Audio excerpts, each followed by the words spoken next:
નમસ્કાર, border news કચ્છમાં આપનું સ્વાગત છે।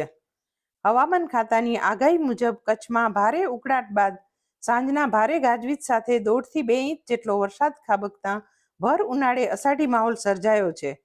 નખત્રાણા વિસ્તારમાં આજે પડેલા ધોધમાર વરસાદથી છેલાઓમાં જોશભેર પાણી વહી નીકળ્યા હતા। અચાનક વરસાદને કારણે ખેડૂતો મુશ્કેલીમાં મુકાઈ ગયા છે। વરસાદની સાથે ભારે પવન પણ ફૂંકાતા કેરીના પાકને પણ નુકસાન થયું છે।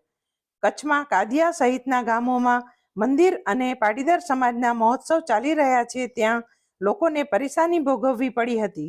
તો આજથી શરૂ થયેલા અંગિયા નાના ગામના મહોત્સવમાં પણ ભારે વરસાદને કારણે આયોજકોને હાલાકી થઈ રહી છે।